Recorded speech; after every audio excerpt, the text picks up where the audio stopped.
Hello, everybody, and welcome to Angel-Meadows, a conversation with friends. Tonight, my friend is, as I call him, my little brother, is Glen Steele. Welcome, Glen. I should say welcome back. Good evening. Thank you for having me. Yes. For those of you who don't know, who missed you in the first show, you want to tell everybody a little bit about you again? Yeah, sure. I've practiced the occult for 30 years. Subjects like shamanism, witchcraft, right through to sort of folk magic, and right up now to the sort of chaos paradigm.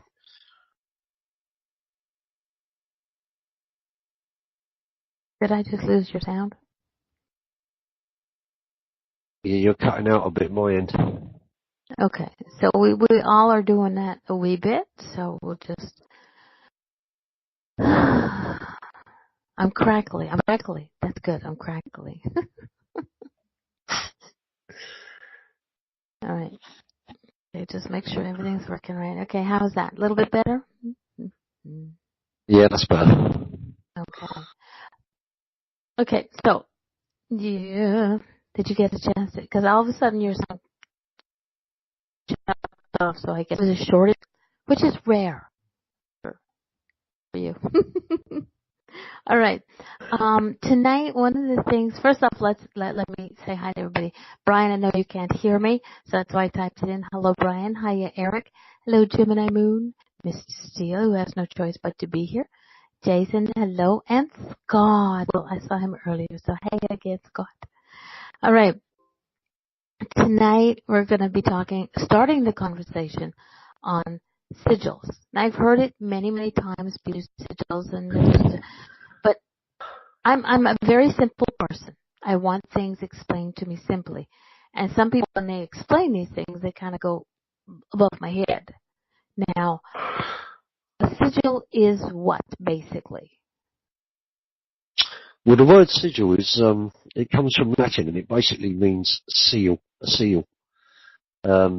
But a sigil is, it's an attempt to manifest one's desires. Okay. And if you, generally this is something that you would focus one thing on. Okay. Now I did do a little bit of homework, and I did search up what sigils were and how to create one. And it's, I guess everything's a little bit different.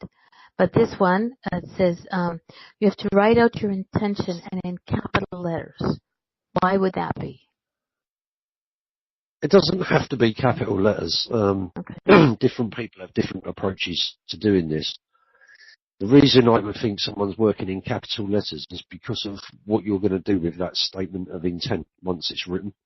So It's just a way of giving you more clarity on the page, easier to work with. Okay. It doesn't have to be capital letters. I guess maybe it also is probably because for us old ladies who have a hard time seeing, it's better in caps. I don't know. Hey, Carrie. No sound, so I'm saying hi for nothing. Hey, Fellini. Okay. So when you have your intention, you have that example. And I know you have to be specific about it. You have to say, I want better health. You have to say, focus like, I want, my hearing to improve, or whatever the case may be. We'll use hearing because I know this is a male problem that y'all have. So, okay. I want my hearing to improve. Do you have to go as being specific? Do you have to get as specific as what you want in your hearing to improve? How you want your hearing to improve, or just the generalization is? Well, the tighter you get the intent, the more crystal clear the intent is, then the better the working is. So as you create your intent, you want to be looking at the variables of what may happen as you create that intent. I'll go into that a bit further down the line because that gets a little bit complex. But most people write, "It is my desire to." Well, that's kind of nonsense because you already know that by creating a sigil, the desire is already there. So you don't need to write, "It is my desire to manifest £1,000 or whatever the Okay, desire is. but if somebody wants to sort of, like I said, start at the beginning, because you're like creative. But to me, in my head, I want to know how to create a sigil first. So Okay, that's simple enough. Okay. Excuse me. You basically write out your statement of intent. Okay. That could be anything at all. So once you have that intent written down, you then go through and start crossing out all the vowels. Now, the process of this is, what we want to do is dislodge any ego attachment to our working. So we don't want the ego or the logic to start interfering with the sigil. So to do that, we make the statement of intent. So we take out all the vowels. Then we take out all the repeated letters. So if you've got, say, 2 T's, you get rid of them. And eventually you'll get left with maybe 4 to 6 letters that don't make any sense. That is what we call the seed form. So you would use that as your mantra. So it's quite complicated how to get a really powerful sigil. There's several areas of operation that you're going to do with the sigil. You're going to name it, you're going to give it a mantra, you're going to give it a lifespan, and then you've got to empower it. It has a seed form and a skeleton form before it has like its full visual effect. So so the seed form is when you cross out all the letters. What you're left with is the seed. Yeah, you'll be left with a string of nonsense. So it could be, you could have LTNB, which obviously there's no word there. So that becomes the sigil's name, or it's like an abbreviation for the sigil. Okay. So even at that point, you could go and put LTNB on a piece of paper with your intent and start working the sigil like that. Okay. But it's not going to have it doesn't have much of an effect until it's got that kind of visual content that you need. And to do that, we say it has to look as magical as possible. So if you look at ancient grimoires, like the medieval books. Okay, like let's use the thing that you used. I want to have 10 pounds. Because you're not going to start with, I want 1,000,000 pounds. For me, I would start just, go ahead. Any sigil work has to be achievable by a kind of rational means. You can't go dreaming too big with this stuff. Yeah, it's unrealistic. Yeah. No, I think a lot of people have. Okay, so if you say I want 10 pounds, what I would do with that one was say, bring me 10 pounds. Bring me 10 pounds. Okay, yeah, bring me 10 pounds, rather than I want. Right. When you're working with sigils, the key point to remember is what you're doing is reprogramming your own brain. It's like a mind hack. As much as you can view sigils in lots of ways, it can be a psychological effect or a psychological practice. It can be deemed as a magical figure, a demigod. So you've got all these different ways of viewing what you're doing, and it's just a question of finding which one sits with you to make that sigil believable in how it's going to operate and what it will do. So if you keep your initial intent to something achievable, then the sigil has got much more of a chance of working. Okay, so you bring it's stronger.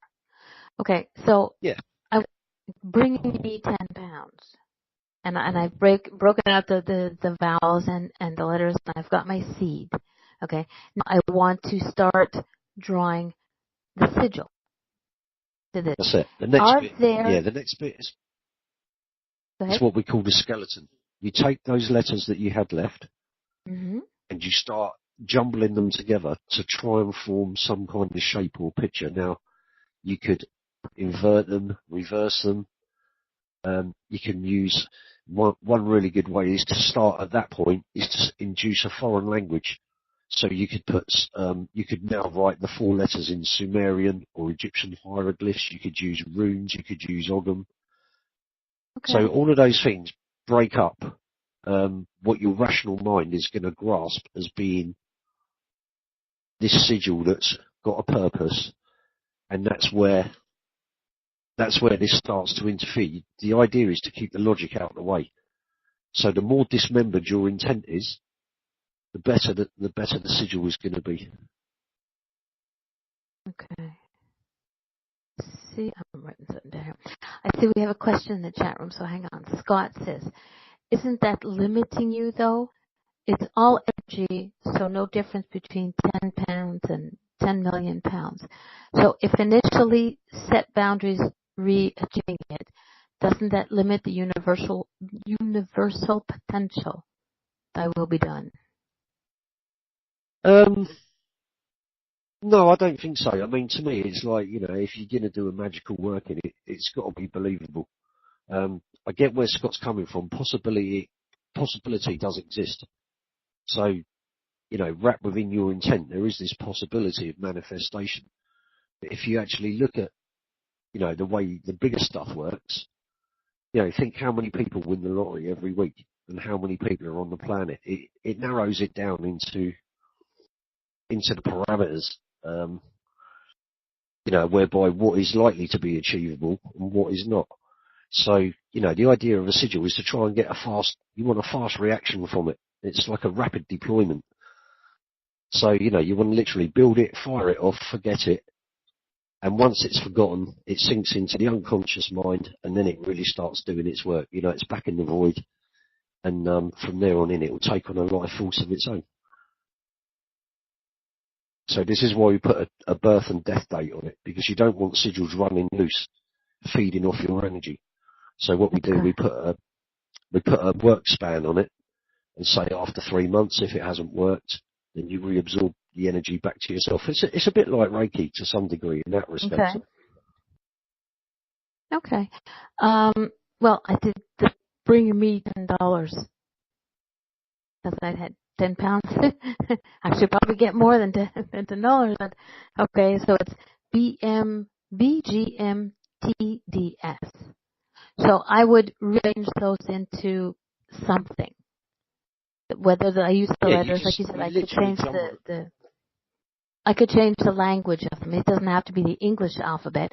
It can be, whatever alphabet, whatever language I used. It's the idea is still the same. The seed the point is there. The point is what we're trying to do now is make that intent unrecognizable by any means. So even when we jumble these letters up together, and this is one of the reasons they call it chaos, is you're making nonsense of something that first made sense. But that's a deliberate act. So, even if you can recognize, if you drew your sigil and you could still recognize the bee in it, you would still need to play with it and change it. So the bit you're at now is what we call the skeletal form. So this is what's going to give the sigil its initial shape. And then we're going to rework it again in a third stage. Okay. All right. That's good. Hey, Dave. But using different languages is good. Okay. So with this, we make the picture. Okay. You gave me one. Actually, you gave me a couple. See if I get them all. See which one comes up. I don't have a picture, but I just sort of blocks. There we go. That's a little bit. Wait, hang on. This one is quite old. Whoops. That goes quite a long way back to the origins of chaos, and the sigil is called Jezeldika, and it's basically a sigil for doing entheogenic magic. So this one's very shamanic in its creation. But as you can see, this would have originally all been a series of letters. And, it's totally unrecognizable now as any kind of language other than the language of itself. So this is what you're looking for. The intent is completely broken up. Right. So like you can imagine the letters being there, but there's stuff added. It's not just the letters. It's like you said, the skeleton is the letters, and then you add, because this would be, I believe, the symbol of female or male. I'm not sure. It's one of them. Hey, Daisy. Yeah, this could be Venus and the female sort of genitalia here, but that is just literally coincidence. I know the guy that designed this, and there's no planetary aspects involved in this at all. This sigil is actually quite hallucinogenic in its workings. it's based on the old sort of shamanic practices of using psychotropics and stuff like that. And we use this in a group, and it did have a big effect. It's quite a powerful sigil, this one. Okay. So this is a thing, and it says part of the way of that I found, the instructions says, charge the picture with magical energies. Yeah, there's several ways of doing that. Best way I find is put the picture on the floor, level with your third eye, and then just do press-ups over it to a point of exhaustion. And you come back to it again and do the same thing again and again and again until you feel that the sigil is charged. If you were going down, say, the witchcraft route, you could use bodily fluids like blood, stuff like that. If you was into voodoo, you could use Florida water to bless it. Anything, this is the nice thing about chaos magic. There are no rules. It's all down to personal choice and what feels. If you feel that smiling at it will work, then that's what you do. You try it. You experiment and say, well, if I smile at this, and I know from Tai Chi that a smile is actually quite powerful, so it would work. But this is what it's all about. It's about all you guys out there finding what's good for you. Yeah, big Lindsay in the chat room. That's why I giggled. Lindsay in chat rooms, I wouldn't be able to get up. I get stuck. I'd be on the same thing. No, when you were saying doing the push-ups, over the. Yeah. It wouldn't be for me. I'd be like, forget that. But I get the idea. It's like for me, my strength, we'd Reiki it. My strength is, like I said, a smile. That's my strength. That's my positive. So that is how I would charge it. So whatever people have as their strength, then that's how, put your to make it your own, you put magic into it. Yeah, but thank you. But yeah, so I think I hear I'm breaking up a bit. Hopefully if anybody hears that my sound is garbage, just let me know. Get excited so I forget. There's other options for this. You could blue tack it to a wall. If anyone of you've ever done Tai Chi, there's a thing in Tai Chi called the 4-directional, which is like a push-pull up-down movement. You could do that on the sigil, and it would still work. You could just hold it between the palms of your hands and imagine it being on fire. It will still work. But we found in a lot of the chaos groups that the harder you go at it, the better it tends to be. So you could say stuff it in your jogging bottoms and then go for a run. There's no end really to the way that you can empower these things. It's just a question of finding what works well for you. Okay. Different people are going to have different techniques of doing this. Yeah, because that's the thing. You said in one of the statements, you said how you charge it depends whether it's Wicca, whether it's witchcraft, whether shamanic ways of charging it. So each is different. Are there any specific things that in my head I want to ask for 10 pounds. I've done everything. I've charged my sigil. I've created my sigil. I've charged it as best that I feel. Now, is there something specific that we have to do? Like, when I'm going to do a healing, I make sure I ground myself and, do the meditation and whatever it is I got to do or whatever it is somebody has to do before they do their thing. Is there something you have to do while doing this, just after, or just like you've made it, you've created it, you've charged it, put it up for the amount of time you want this for? Like, I want the $10 within 2 months, put it up somewhere for 2 months, and then we go about life as usual? No, what you do then is you make the ultimate sacrifice. You destroy the sigil. You consciously destroy the sigil. Okay, after all that work, I'm going to tear it up and do. Okay, how do you destroy it? There's a magical lesson in that. One is it stops you being attached to things. Okay, so you lose this sense of attachment to your art or whatever you want to call it.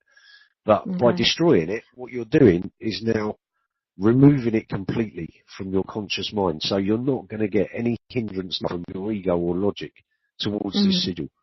So this is why I said that they are a bit of a mind hack. Okay. You know, they bypass. They will bypass, you know, the logical mind, and you don't want to be questioning it. Will it work? Mhm. You know, one of my favourites, I just screw it up in my hand, go 3, 2, 1, blast off, and throw it over my shoulder. I've burnt some, I've thrown some in rivers, hung some in trees, I've drawn some in sand, I've done chalk ones on pavement.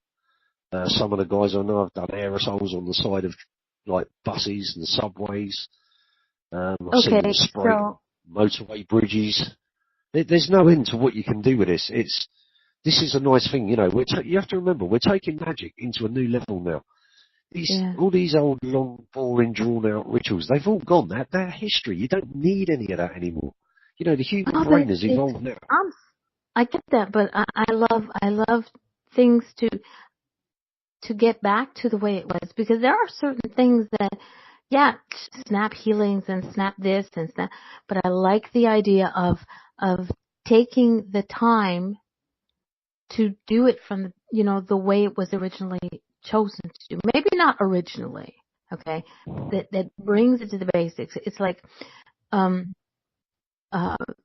mediums. They're freaking awesome, but there's also major pluses that you learn to sit in circle for years on end, for months on end, that you've done, Yeah.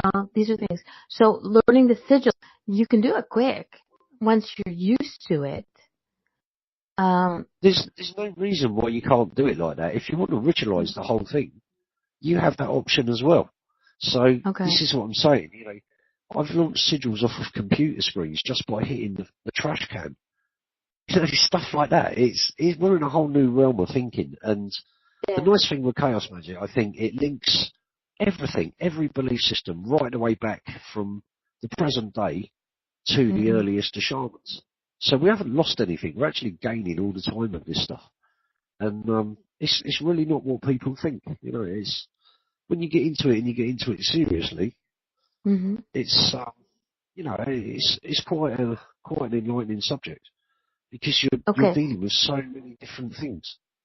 Right. Now you have studied all different kinds of magic, not just chaos magic. Right now, chaos magic is what fits you. So this sigil we're talking about making is with chaos magic, but are there different, white magic, dark magic, pink magic, whatever kind of magics there are there different ways of going out to make the sigil, or is just this is it for this one? No, this is like kind of the proven technique. Okay. There's old grimoires around from the medieval times which claim to have sigils in them, but again, it Okay. goes back to the Latin. It's a seal. It's I don't see those seals or those old scriptures as being the same as the sigils we're using now. Mm-hmm. You know, it's like if you look at those old books and study them, you know, in depth, you realise some of those things are talismans, some of them are amulets, so they're not really sigils as such. But they work in the same kind of way as they've got this natural working or this desire, this achievable desire that is Mm-hmm. attached to the image you're looking at. But it's much more fun to create your own. You Yeah. know, if you think of the willpower that you put into that sigil, it's like you said, Yeah. some of them you will get really attached to and you won't want to destroy them. So that's where, you know, the disciplines of chaos magic come in, where you learn to just destroy so as to create. So Okay. you haven't got this ego attachment to your beautiful art. You're quite willing to destroy it, knowing as soon as I kill this in this world, it's rebirthed back in the void, which is where I want it to be. That's Okay. where it's going to root and grow from. Okay. So, but if you say you've seen sigils where people spray paint it on walls, right? So how does it? You made it on something that's that permanent. You're not going to blow up the wall to destroy it. How would they go? How Well, would they go those about? ones they're a little different. They're more those sigils are more sort of vampirical. What they're there to do is seize attention, to grab attention, and Okay. that could have been placed there say, to have a mass influence on the local community, say, to make them happier. So it could be a joyous sigil. It doesn't necessarily mean it's dark. And basically, Okay, the way no. that works is every time someone walks past it, looks at it, gives it a bit of attention, the sigil's growing in strength. And eventually it will start to emit its own signal into the community. Mhm. So they work that way. Like I said, there's many different ways of doing this.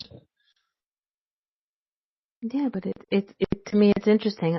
This is the first time I've ever been able to understand, because, like I said, I've heard you talk about it. I've heard other people talking about sigils and all this, but they could never.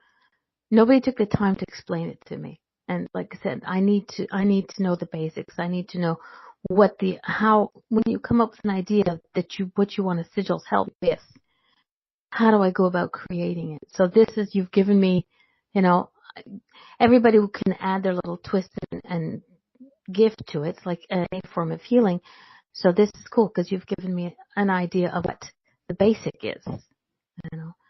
We have a question in the chat room. A second.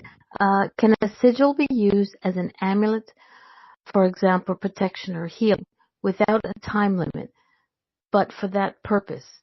Can it maybe even created into a jewelry or enclosed in it, or are they different things? No, that you can do all of that with them, to be honest, and more. Some sigils are actually assassins, so there's no limit to what you can actually build these things for. If you want one that's going to run without a time limit, that you've got to kind of look at the idea of, well, how is it going to feed? So if you've created that thing, then naturally its first point of call is to feed off of you. So when you start crossing that boundary, it's going to get a bit dangerous.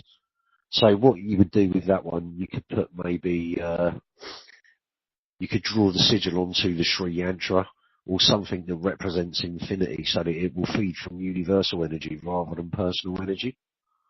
But for bigger workings, you're going to combine sigils and turn them into like a servitor or an egregore, or a tulpa even, which is a much bigger spirit.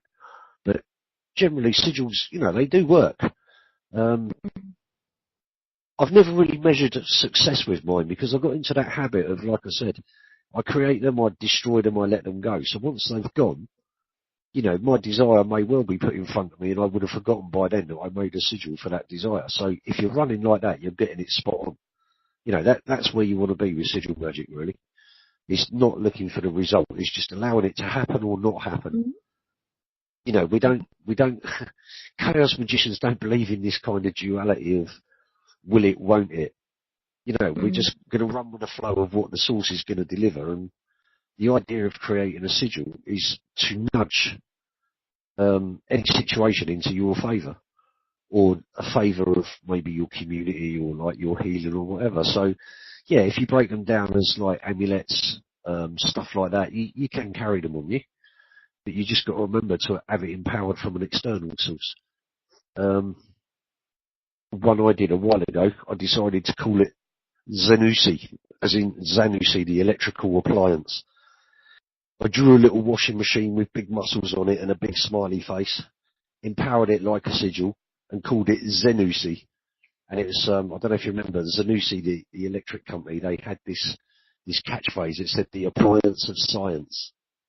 And what I did, I drew this washing machine, programmed it to feed off of electric circuits, any electrical appliance this thing could feed off of.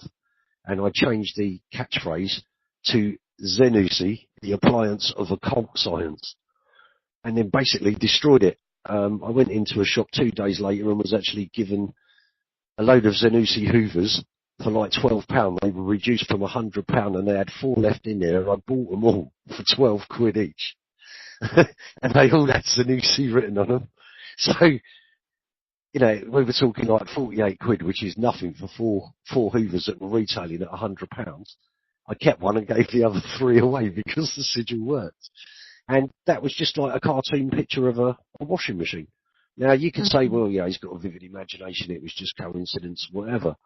But when you look at the way I created that, I hooked it into the energy of every other electrical appliance. So that would even include like your hairdryer. As soon as you switch your hairdryer on, you're helping my little sigil grow. And this is the way you want it to go. You know, this is it. This is what it's all about. Non-attachment. You build the thing, you give it a life, you see it as a separate life from yourself. And like we said, when you're breaking down your initial intent, we call that the dislocation of association, which means mentally you're not getting hooked up on your sigil. So that's where you're trying to go with it. Hi, Daisy May. Okay. Can we make a sigil for pretty much anything? As long as it's achievable, yeah. Okay. No, but I'm saying like you said, we have to, first off, everybody, give it a try. Make yourself a sigil, make it simple and see what it is, give yourself a couple months for something simple and easy and see how it works, because that would be interesting to know on that one. Okay. Can I create a sigil? I'm trying to think of something so way out there, but not out there enough that, can I create a sigil so that I can stay redhead? Because it's not going to happen. I know I'm going to stay red. It's not going white in this head. But is there anything that you, okay, can you make sigils for negative? Yeah, of course you can. Yeah. Yeah, you can put an ill intent on a sigil, just like you can put a good one on it. This is what I was saying, as chaos sorcerers, we don't believe in duality as such, or I personally don't. I know there's other guys that have similar views to me, but the idea of chaos magic is to transcend that duality, so you're always looking at it from above.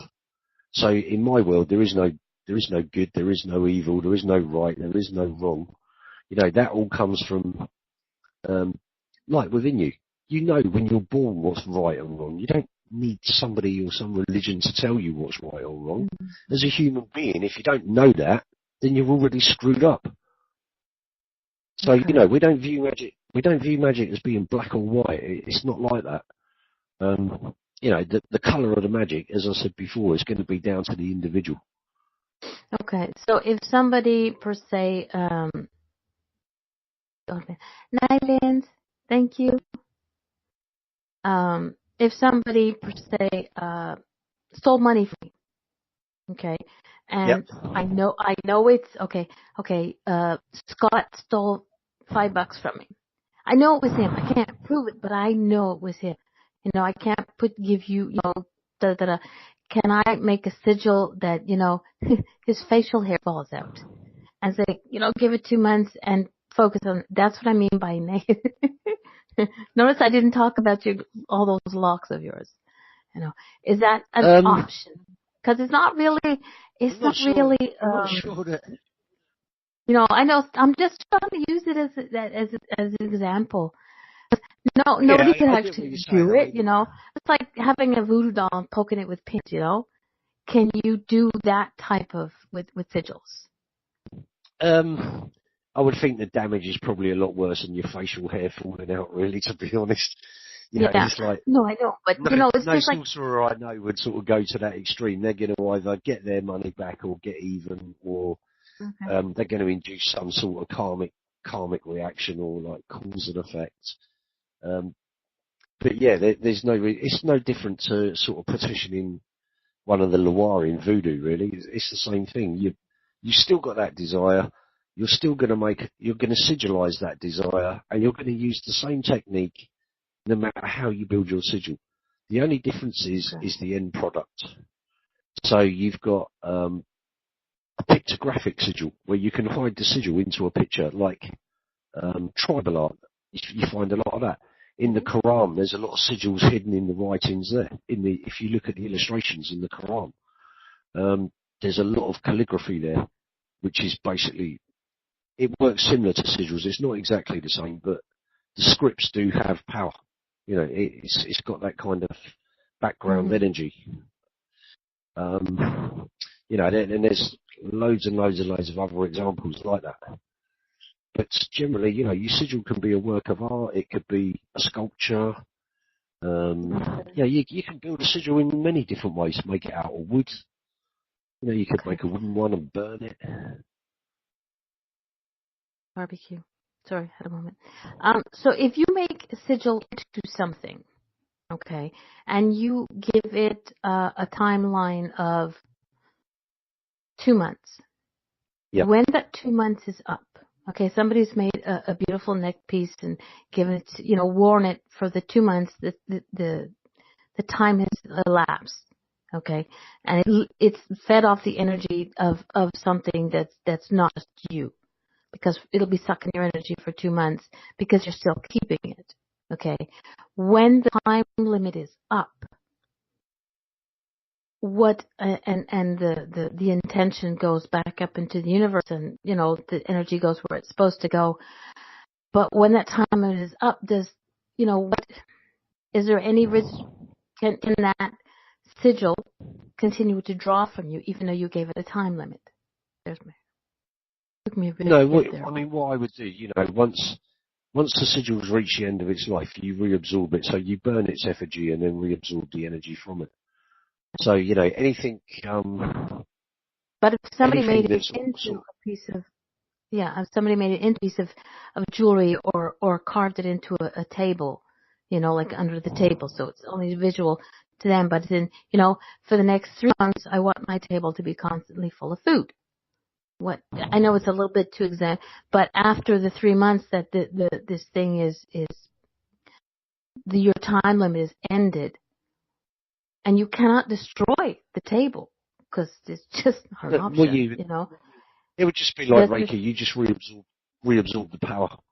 You just reabsorb the energy of it, and then it becomes like a sort of broken pencil, really. It's not going to work till you sharpen it again. But I found when sigils don't work, it's usually a case of coming back and redefining your original intent and having a look at the intent and obviously your own fears as to why that didn't work. Did you keep questioning the sigil? Did you keep doubting the sigil? Did you set off in your original ritual thinking, oh, this might not work? But if you do them properly, like I said, it's a mind hack. They can't not work. Mm-hmm. If you go in groups, then you can build bigger sigils for, bigger desires. Mm-hmm. Because you've got more human input, you've got more energy going into it. But individual sigils, generally the ones I've made have been pretty well behaved. I've never had to cut one short or reabsorb one so far. Okay. But I know guys that have done. Some of them do. Some of them go astray. But you have to remember what you're dealing with here is random possibility. That is the real essence of chaos magic. You're dealing with the random. It's not like normal magic where you set out. You've got this structure, an order to follow. And you've got people like Crowley and all the others saying, oh, well, when you do this, this is what you should expect to happen. Chaos magic isn't like that. It's about the individual and what the individual can create. And in order to create, you have to learn to destroy. And in order to destroy, you have to accept there's going to be creation. So it's, they say it's like, they call you an illuminated adept. Chaos magic was always for people that had been into the occult for over 10 years. And the reason is you've got to be able to hold that higher view. You can't, playing with these opposites causes a lot of problems to a magician. You don't want to be playing with opposites. You're trying to get a crystal clear intent and get it out there. So this idea of destroying these things actually works in your favour. It's not destruction as in, wanton hatred. It's destruction so as to create space. Okay. We got a question in the chat room, and I'm not sure who it's from. Oh, it's from Scott. Ta-da. Question, further to Darlene's question. At the end of a timeline, if you forget you made it, at the end of the timeline, if you forgot you made it, does it, and you don't destroy it, does it stop? Or do you have to do something to stop it? Well, the best way to do these is, it's like I said, remember your brain works like a computer. So you basically relay the same data to the sigil. So, I generally put start and then a date and then stop and just run it like a computer program in your mind. So when it reaches that date, the sigil has already been told when these numbers appear on the date line, just stop. and it will just stop. Does that answer So, your question, Scott? there's elements of this which really are that simple. If you find you're feeling a bit drained at the end of that date, then you would have to go, down the internal route and start looking at what's draining me. And if you find it's a sigil, then you just reabsorb the power. But I've never run into too many problems with them. Okay, so if a sigil is working overtime, and you're not physically able to supply that energy to make it work, you can go and reabsorb it and just start again at another time when you're stronger, better strength. Yeah. I mean, with mine, I generally empower them through nature, and that's just because, my root paradigm was shamanism. So I know that nature, I was raised on my magical life. My beliefs was that nature gives in abundance to the point of being wasteful. So me going and hanging a sigil in a tree or burying it in the ground or whatever I do with it, I'm not damaging nature. I'm not taking anything from life. That energy's already there. Okay. But, when you look at how they use sigils in advertising, it's designed with a vampirical intent, and that is basically to steal your attention. So when you look at logos and things like that, they're designed to steal your attention, and they're actually embedded with a desire, which would be make you spend your money or want to look like David Beckham or all the other illusions that those people like to put on us. Yeah. So I don't want no David Beckham. Thank you very much. Very. Okay. All right. Well, this is interesting. So I'm liking this. If anybody has any questions, as Scott did, put it in capital letters in the chat room, and if I see it and I don't miss it, because the old blind woman goes blind sometimes, we'll get to it. But again, with as the way my shows run, we can go off. We can go off on a tangent and come back at the end, so it's no problem. Okay, so I can't think of any other questions. You just sort of answered everything about sigils that, if you ever want to know anything about sigils, talk to Glen Steele.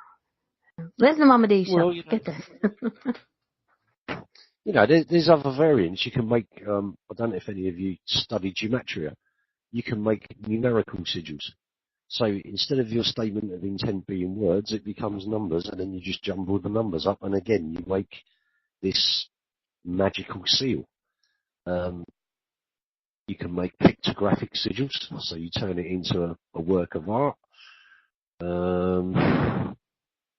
You can use automatic writing, automatic drawing with them. So, like the old spirit, what they call spirit writing and stuff. I've seen that put on them. There's several approaches you can take.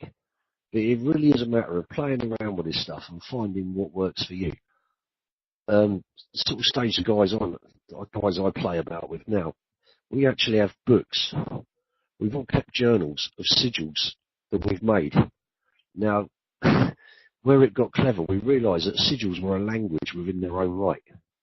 So we started reading sigils as a language rather than as a magical operation. So this was another area you can move into it. And we may have had a sigil for, someone may have created one for success. So it's like a singular word sigil. Okay. And you keep it, so that sigil, when you draw it, it means success. You can have another one for, say, rise or fall or open or close. Okay. And then you end up with this magical language all in sigils. The one you've got on the screen here is really interesting. If you look at the symbols on the outside of the centre circle, they were originally designed by Kia, an organisation called Kia, who were getting involved in trying to make contact with alien intelligences, which is what this sigil's for. Okay. I then took their original design and multiplied it by 4, so I kind of designed the inner circle bit. The 4 arms on the outer edge are a different sigil altogether called Ellis, which was created by a group in America called DKMU. And this sigil links every sigil in existence to one another. So when Scott was saying he wanted the long-term effect, When you want a long-term effect on a sigil, you put this LS. If you took one of these arms off and just look at it, you've got like a lightning bolt and an L with the dot. Well, the catchphrase that goes with this symbol, it says, "By this mark, I unite the worlds." So that's what goes with the LS sigil. So when you draw this sigil onto yours, you then get the empowerment of every other sigil in existence. So again, it's like hooking into like an energy source, an infinite energy source. But it also puts sigils within their own realm. So Ellis is like it's like a god form. This is like a god form, what we call a god form sigil. So is there a place that people have, like, a website where you can go see what the sigils people have created that don't want to destroy them, want to keep them, that gives you the basics, like a sigil for energy or for faith or for healing or for whatever? Is there a library of sigils that have been created that people can use and expand on? There's a site called Chaos Matrix. ChaosMatrix.org. They may have something on it, but generally, no, because don't forget, these sigils are personal. So, when I said we were using them as a language, it's an active working group of 4 or 5 sorcerers that have been into this, a hell of a long time. And we were doing it as an experiment to see how sigils worked as a language rather than as a sigil. So it was almost like we were still doing the same thing. These sigils we were using, they're still a mind hack. I don't want to write the word success. Why do I need to write all those letters out when somebody's just created this sigil that's, takes half the time to get down on a page? And eventually we found we had this whole library of sigils. And the really interesting thing with these is you go so far with them and then they start to replicate. So you realise that you wrote a desire, say, I want £10 2 years ago, and now you're writing one saying, I want to ride on the bus, and the letters come out the same at the end. And then you get this viral. The sigil comes into existence and virals itself. And that was something we noticed when we were studying this idea of language. And it got quite interesting. I view these things in loads of different ways depending on my state of mind at the time of the working. Some sigils are a satellite. They can work like a satellite. They can send and receive. Some of them are like a tribal picture. The tribal picture ones are actually the hardest ones to destroy, I find. They're the ones that I tend to get attached to because you do put a lot of work into them. But you have to remember, it's your attention and intention when you're creating this sigil, which is giving it a whole lot of power.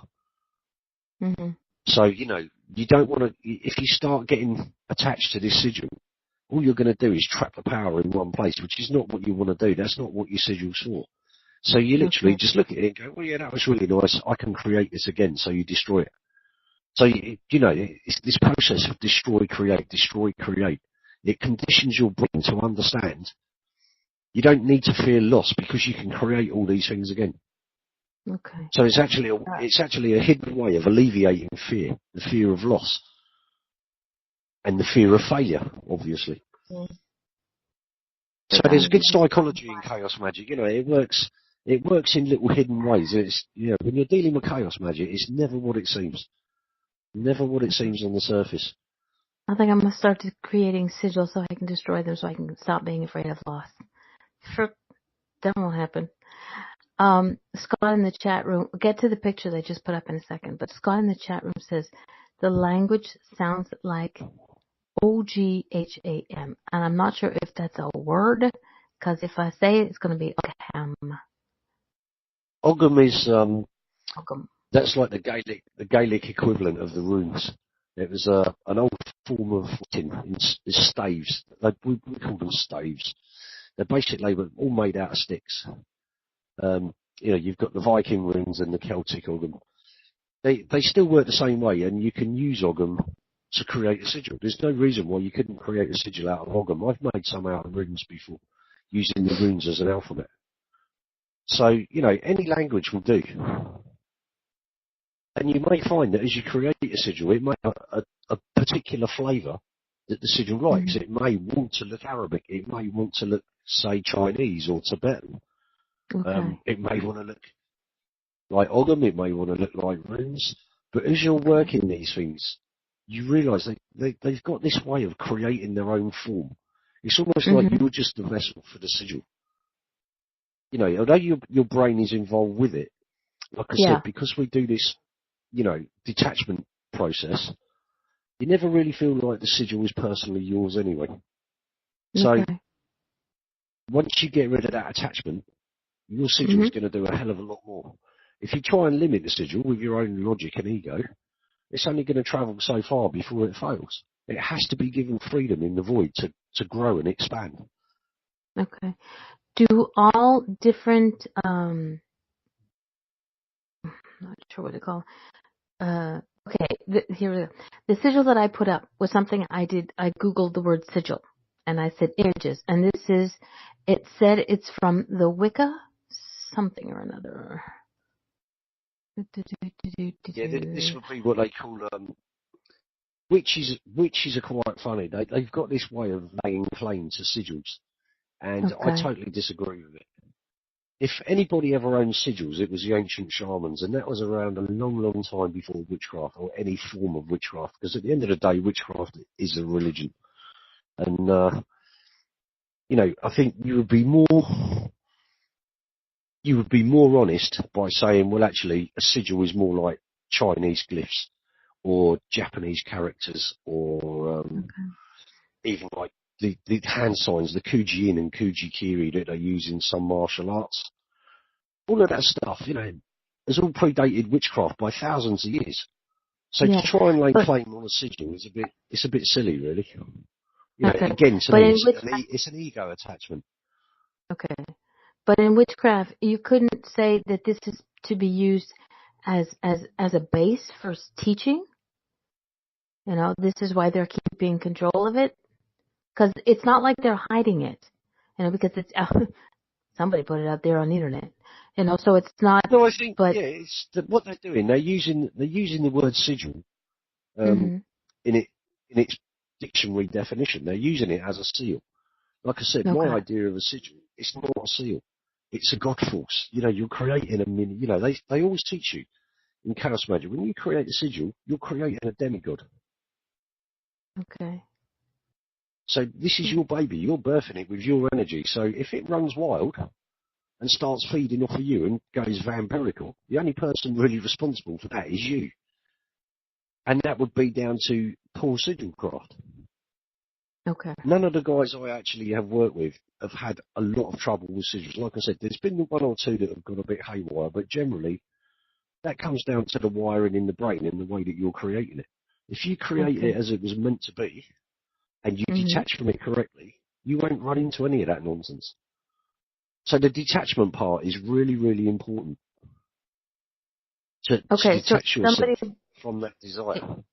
okay, if somebody wants to learn how to create sigils, aside from listening to my show, is there, would you say that there's a school to teach them a thing, or it's just exactly what you said, no more, no less, you just add what you add to it? There's not like, there's schools for psychic mediums, there's school for numerology.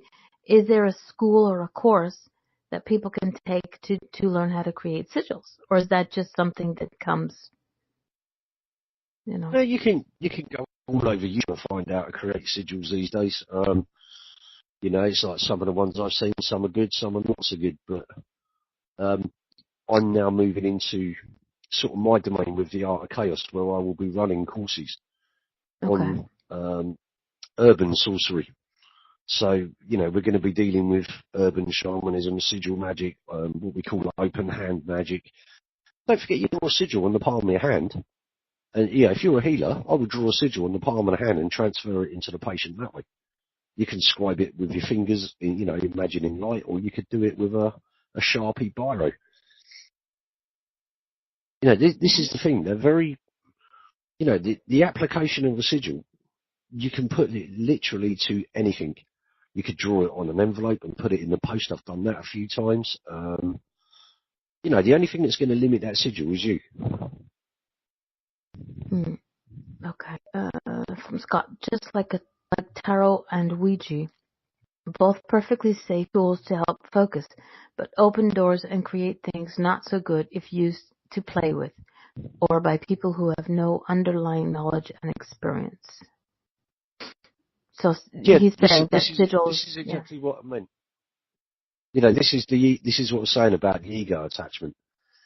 This is what you want to avoid. There's bound to be teenagers out there who sit there and go, "Oh yeah, look, I just saw this like mad rock band and they had this sigil in the background. I'm going to go and study chaos magic and I'm going to do this and I'm going to do that." And they do it, and they come into an active group like the one I'm in, and then they're gone within 5 minutes because they're just showing signs that they've had no formal training. They're not taking it seriously. And definitely not practicing for the right reasons. But So wouldn't they need you're going to create coming a sigil to you just for the sake of ego? It's a waste of time. But wouldn't say they coming to you for guidance be their way of trying to start to take it seriously?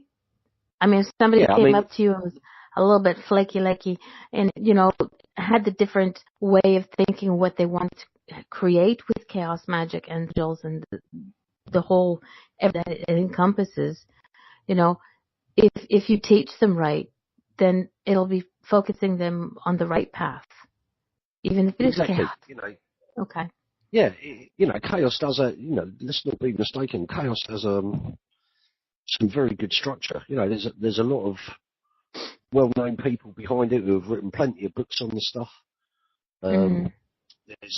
There's a lot of temples out there, active temples. Chaos International is a worldwide organisation. It's huge. And there are routes of formal training. Initially, it was something called Liber MMM, which was in a book called Psychonaut. That was the general initiation into chaos magic. But these days, there's a lot of guys like me that are kind of working on their own open source projects.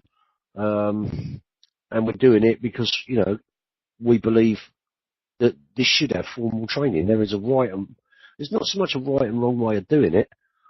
The point is with chaos magic is you're playing with the unknown. So there's an element of danger. And if you go into it with stupidity or, the way of the fool, you're going to get your fingers burnt. This was never designed for beginners. That's not what it was about. The whole point of chaos magic was to advance magic forwards.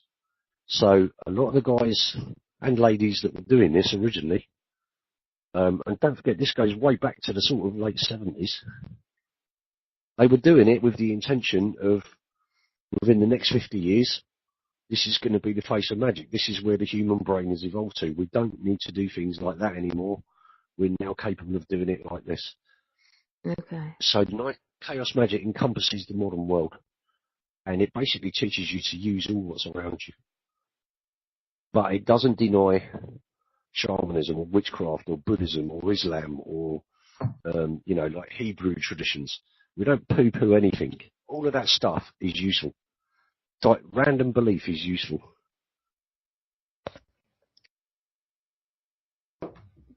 Sorry, choking on a hairball. I don't know.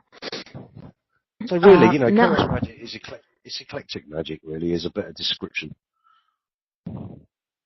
But I like it. Like I said, you're the one who I speak to most when it comes to different types of magic, just because it's interesting. I'm always learning, and I'm not closed off. Like at first when you said chaos magic and stuff like that, I was kind of like, it was new to me, but I didn't shut down, And this is what I believe people need to do is stop, saying it's scary, but listening to it. And it's like you say, black magic. It's not just black magic. It's the different, to me, would be the shades of darkness. You can still have dark magic without it being negative. Exactly. People hear the word magic, hear the word witchcraft, they all focus on the negative of it. Because no matter how much no matter how much we'd like to know that, this is all good, but that's the way we think of it. Some other people don't get it. And they'll focus, oh my God, this chaos magic that's turned the world crazy. Not that this isn't already, but Some people don't Yeah, see well, that. So this yeah. is the kind of reputation it carries, and there's me and a few other guys now that are kind of fed up with that reputation because it's not truthful. There's no doubt other traditions do fear chaos magicians, but most of that is down to the fact of if you want to go into a temple, the initiation process is pretty fierce. Mm-hmm. If you're going to do it properly, it involves taking up a martial art. That's one of the prerequisites. Lucid dreaming is another. And, you do have a guide and you are tested as you go through it. So we're moving into areas now where it is formal and you've got to be devoted to it. It's like anything else. You wouldn't want to try and be a good martial artist without putting the time in. And it's the same with me, most of the time I'm on Facebook, I'm actually with guys in chaos groups discussing stuff like this. I don't use Facebook it's not a social thing for me. It's a training program. Yes, you've been doing some few And live videos. people do associate chaos magic heavily with demonology. And why they do that, I really don't know. It's so far from the truth. But then, some people say that, some people have viewed sigils as being demonic. Now, personally, my view here is I go back to grassroots. And if you actually look at demon, it's a Greek word and it means spirit. So all this idea about these like horned beasts from hell and all of that is something that it's not even in my belief system.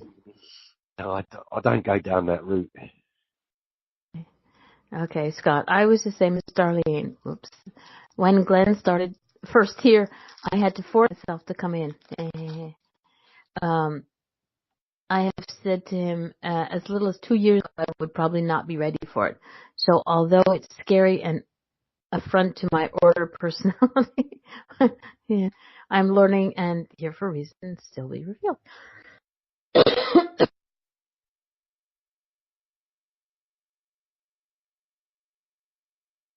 Somebody put a curse on my throat. Yeah. No, but it's This is really good because when I'm reading what Scott says, he's talking about his order personality. I could have a look at that order personality and guarantee you I will find the disorder in that. Oh yeah, there's that's easy. no perfection in order. And at the end of the day, we have to remember, chaos is the energy that changes the seasons, okay? So it's actually an energy that stops us stagnating. So it actually keeps us alive. And the problem was, I think, when all this all came about, people just wanted to see this in the most negative light it could be painted. And like I said, whether that goes back to the original idea that Peter Carroll's book was deemed as magical, they call it esoteric terrorism, the British government called it. And they banned the publication here, so it came out in America. They took it to America to get it published. And that kind of told you the power that this book had to change people's perceptions. If a whole government fears this change in perception, it kind of shows you that something was adrift in the first place. Mm-hmm. It wasn't the chaos magician that was adrift. It's called Psychonaut. It's one of the better names. It's Psycho and then naught as in astronaut. It's a journeyer through the mind, someone who journeys through the mind. Okay. Scott, I can go with that. Jazz is horrific. That is scary music. Really doesn't sit well with me. I like jazz. I like most musics. I'm not gonna say all because I have heard, sorry, anybody in the room who likes it, that screamo shit, not for me. No. But there again, there is an element of chaos in jazz. It's all improvised. Mm-hmm. So, that even adds up as well. But, this idea that it's all chaotic and disordered and it's anarchic and it's black and it's demonic, it's all bollocks. It's all nonsense. It's not true. Chaos magic is coloured by the magician that's handling it, basically. And, like I said, most of the guys I know are very experienced with other arms of the occult. And, you know, when this originally set out, it was all adepts that were using it. There were no beginners.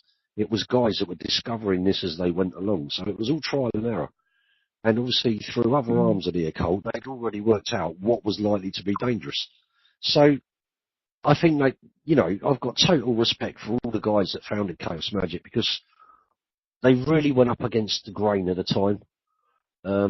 And, you know, they did a lot of brainstorming to actually make this come about to a point where people could look at it and go, well, yeah, actually, that's a valid system of magic. And, you know, when you look at it back in the day, it really was a breakthrough. There was nothing like this around. And they managed to keep the sort of conventional sorcery in there amongst it. And then applied things like neuro-linguistic programming, mathematics, physics.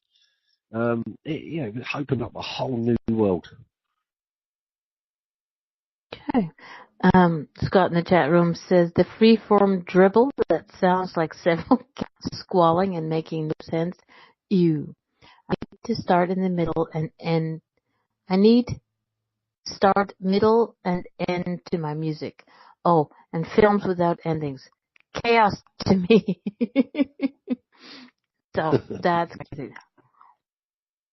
And all films have endings. We kind of, you know, we have to be truthful in our views of Chaos Magic. These guys, you know, when this became established, these were guys that had worked through their shadow sites. You know, they weren't idiots. They'd been around a long time and had a hell of a lot of experience between them. You know, they weren't armchair occultists. These guys were meeting up in Yorkshire and banging these rituals out. Then they moved them down to Kent. Then it went worldwide. They were doing open source stuff in America. I think it was DKMU actually did a lot out there. But it wasn't somebody that had been at it a year and then decided, oh, I think I'll have a go at this.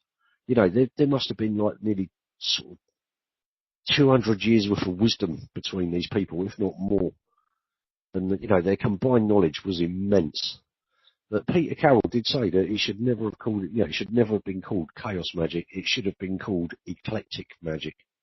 And, you know, he changed his mind about that a couple of years ago, I think, when he actually made that statement, or so I was told he made that statement. But when you look at it, it's what it is. It is a form of eclectic wisdom from right across the board. So it is useful, you know, but it just picked up this really sour reputation, and I think that occurred because part of the initiation process was to get involved in magical combat against your own order. So you would be cursed and tested to make sure that you had what it took to stand amongst this group. And I think the reason that happened at the time was, you know, Satanism was a huge deal in those days, and there was a lot of magical combat around. So it made every bit of sense to put magical combat into their training syllabus to make sure that the individual could handle themselves not just on the physical plane, but on the astral planes as well. Scott in the chat room said that would be less scary, but then it does immediately draw your attention. See the warning signs and enter at your own risk.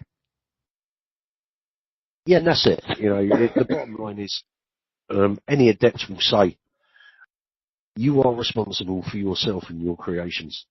So, you know, in Chaos Magic, that's very true. If you go into this and you act like an idiot, you're going to cast magic like an idiot, and you're going to get an idiot's response to that magic. If you go into it with the seriousness and respect it deserves, then, you know, you're going to come out the other end knowing what you're doing. But, you know, the trial and error side of it can be a little bit dangerous because, like I said, we're always dealing with the unknown, which is why when we create sigils, you want to get as many of the variables out of the way.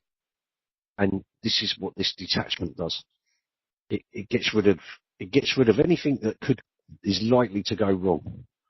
But what you can do before creating a sigil even is test it with an oracle. Test your intention. So you can use a tarot pack to test the intention. Is this the right intention for this working? And if it isn't, you can change it. Makes sense. So you're not again, it's not doing it on its own. But something Scott wrote in the chat room, it kind of sort of makes sense. Eclectic sounds fluffy, whereas chaos has edges. So you don't want just any old buddy to, like if you go into it half-assed, you're going to have half-assed magic, half-assed results, half-assed everything.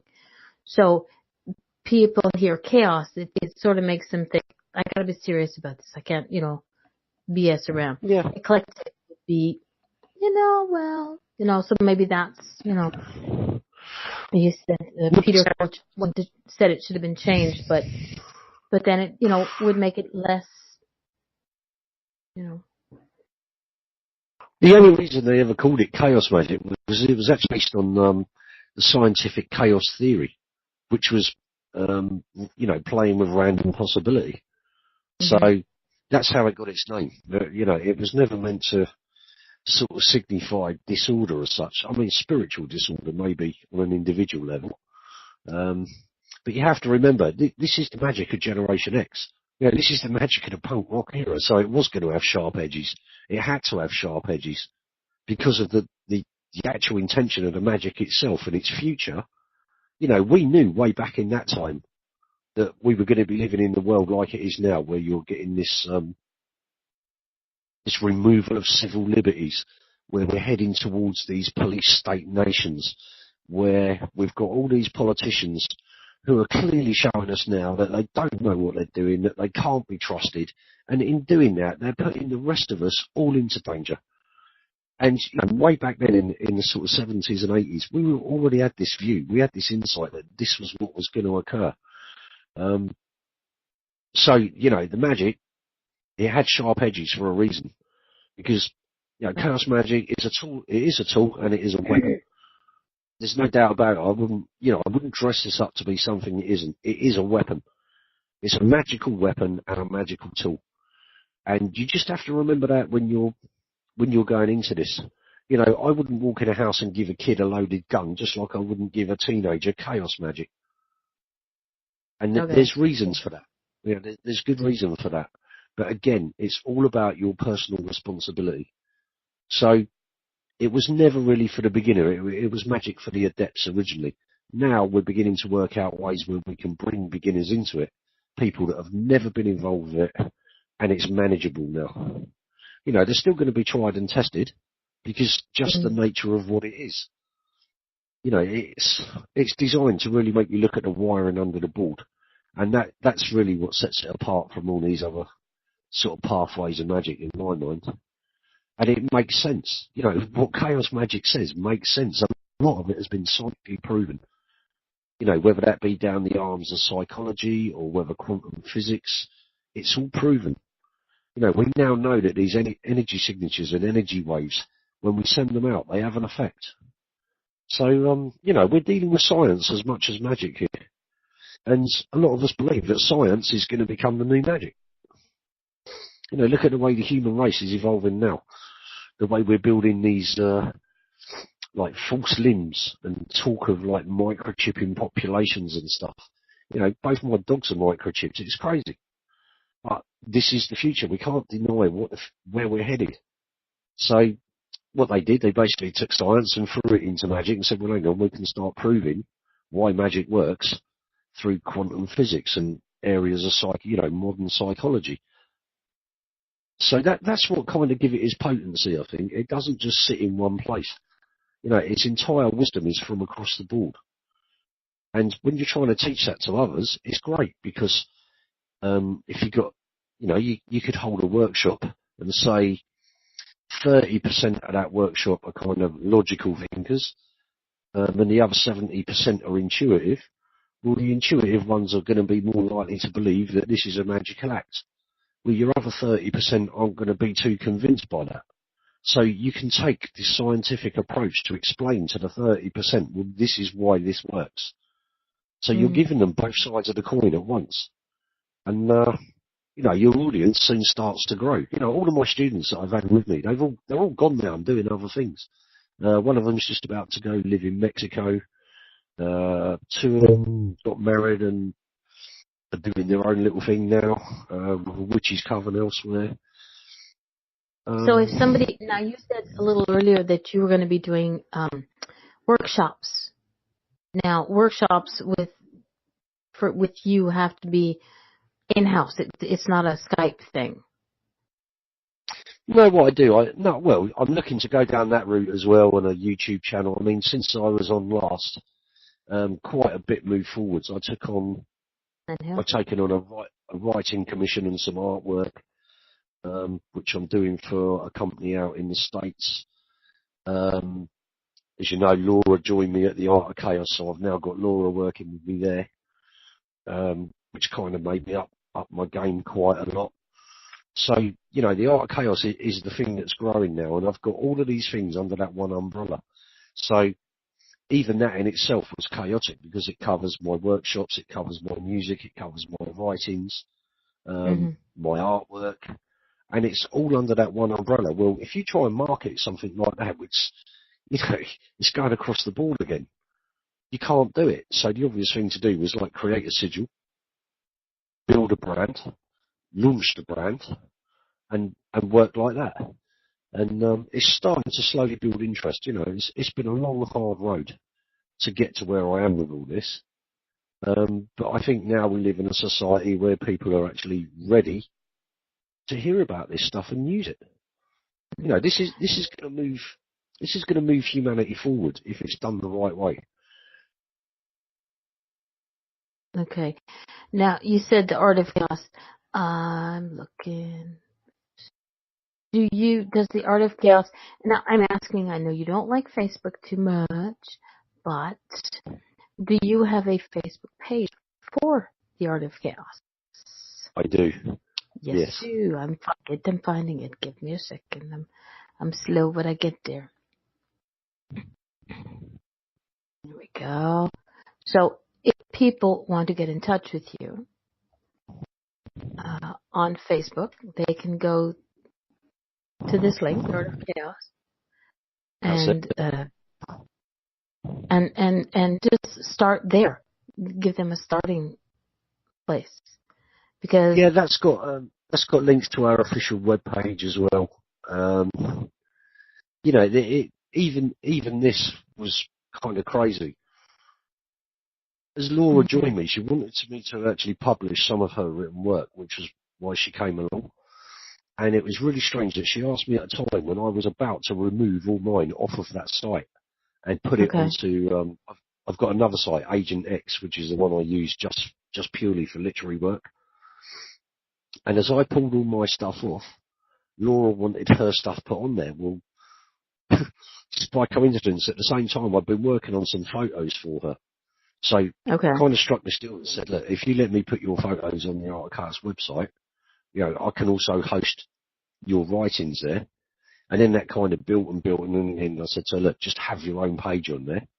And then she came back to me and said, look, I really like what you're doing here. She knew the direction, and Laura and I have known each other years, and she knew the direction I was trying to take with the Art of Chaos. And basically now I want to turn this into an international teaching school. So we're looking at building a YouTube channel. I've done videos on my own page on Facebook. I've seen them. I'll probably I'll put some onto the Art of Chaos as well, like Sigil Magic and stuff like that. But we've got our own website, and it's the same old problem. You would think that somebody that can create all these sigils is going to have everything they want. Well, it doesn't work like that. For me the amount of effort I put into the Art of Chaos is massive. It takes up a hell of a lot of my personal time. But it's something that I kind of never let go of. I love it. I love what it is and what it represents. And, I think it actually it's got a lot of possibility once I get it out to where it's got to go. But, I'd like to run it in America. I'd like to run it in a few other countries. I've got friends in Holland. I've got friends in Scandinavia. So, I could move it around, or I could, like you said, keep it along the electronic route. But the idea is now, to start a training manual. Well, I'm not going to take the course. I love you, and I'll keep you right here. I'm not going to take the course No, because for me, the article is not that I don't believe in, because I do. Aside from the fact that I believe in you, I believe in what you're talking about. I understand where you're going, but at this moment in time in my life, it's not something, but that I'm ready to get into, because, like you said, it's not something to be taken lightly. You have to be serious no, about it, and definitely not. Definitely not. this is something that when you venture into this, okay, you have to be ready to put your full self into it, not to scare people away, because this is how I'm getting it. Okay, this is how I'm getting it. But not scare anybody away. It's like you said, it's not for the faint of heart. You've got to be ready to study and to work and focus all your energies. If you're just like dabbling, then this is not something for you, because this is something that's serious and on the up and up. It's not a bunch of light things. But those who want to join it and think that they can handle it and are not serious about it, you'll find out eventually that Glen doesn't pull any punches. He'll tell you whether he thinks you can handle it or not. I kind of symbolise it like this. When you think of chaos magic, that's like special forces in the occult world. That's what you're dealing with, basically. Yeah, you're dealing with a bunch of guys who have all been extremely well trained with a hell of a lot of experience, and they don't just talk it, they've done it. We're not a bunch of armchair magicians. We're the guys that get out there and have some of it. And that in itself, it's a pretty trying lifestyle. When you wrap that into all the other stuff I do, like my writing and my art and all of that, commitments I've got to other things outside of the art of chaos, but still connected to it. I'm running survival courses with one of my friends and training the dogs, and it just doesn't stop. But the art of chaos itself, it's not just about chaos magic. It is about art. It's got elements of writing. It's a very creative thing. And I always wanted it to be a every aspect of your life. But it touches every aspect of your life. It was my skill sets. Yeah, it was basically, I combined my skill sets and thought, how do I get this out there? Because, the actual art of chaos itself, it was never meant to go public. It was a little private venture. And one of the magicians I was working with was so impressed with it. He said, look, you just got to hit that live button and do this. And he was a guy that I trusted greatly. And so I did. I hit the live button and launched the website. But initially, that was another little bit of chaos. I was trying to write a journal in a website format with the intention of never making it public. It was just an experiment. I wanted to just have this journal in the form of a website rather than a book, because I wondered how it would read. I was looking to see how it would read back. And that was how it all began. Something as simple as that has grown to this. And it's nowhere near where I want it to be, but it is something that I enjoy, and I've got a few close friends around me who, are starting to see it for what it is. Okay, Scott, I have learned lots and will use lots from what you have said, Glenn. But as for following that path, I'd be asking to see the umpire. Some people, it's like that. Exactly. Like you've got to go. You have to go back to the roots, chaos magic, the roots that it's grown from. And like I said, this was a bunch of hardcore occultists. These guys have been at this. All of them have been at it 30 odd years apiece. And you can imagine the kind of pool of wisdom that this stuff came from. So initially, chaos magic was for adepts only. It wasn't for beginners. It was always designed with the adepts in mind. But as they refine the techniques, they realise that, it is actually applicable to any religion. Right? You could be of any religion and still use this stuff. So you're not limited. You're not limited by any kind of belief. And for me, that's what makes it good. So somebody like Scott could take, say, the Sigil work out of it, use it, have massive success of it. He doesn't need to go into the rest of it. He's already getting, he's already getting what he wants from it. And if that's the limit that he wants to go to, no one like myself or anybody else is going to judge him for going that far. We understand. Well, that's what he's using. and he's using that for a reason, and he's tested it, and it's working, or he wouldn't keep using that technique. So the sigil magic is kind of across the board, you know. Lots of people use sigils. It's not just chaos magicians. There's lots of people who have adopted this technique and now use it. And some people do it without realizing what they're doing because they use it's used under another name. Yep, it's like I said, you know, the sigils can be formed into art. If you look at Austin Osman Spare, his automatic drawing, his automatic writing, you can see the sigil craft in there. And he basically said, you know, I didn't know these things were in there. And Spare took a very psychological view of magic, so he knew that these things were coming out of his unconscious mind.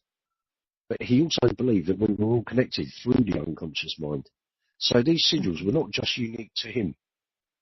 Yeah, this one's brilliant. This is actually the Art of Chaos logo. But it started as a sigil. And that, you know, this has got an intent in it. And I can't even remember what the intent is. But it started off, it was a white image on a black background.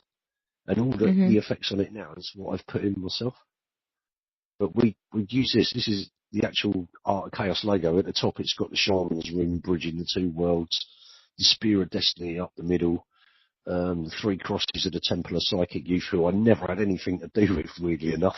But I found all the things I've learned and I'm now using were all adopted by the Temple of Psychic Youth way back at sort of the early days of Chaos Magic.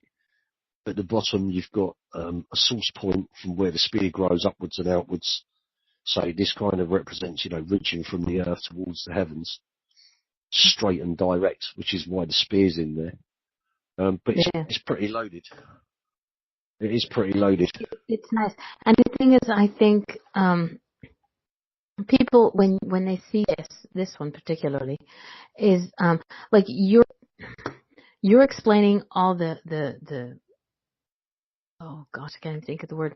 Things that you know as sigil magic and chaos magic and everything else that you've learned.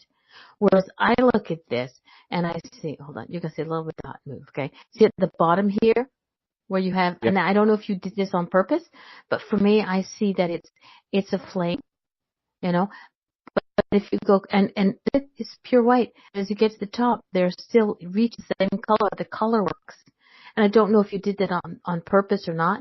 For me, it's like everything's, that what you're doing is it starts with a foundation and it continues all the way to the top, even if you don't see it. Even if what you're working on doesn't always, it's not always seen.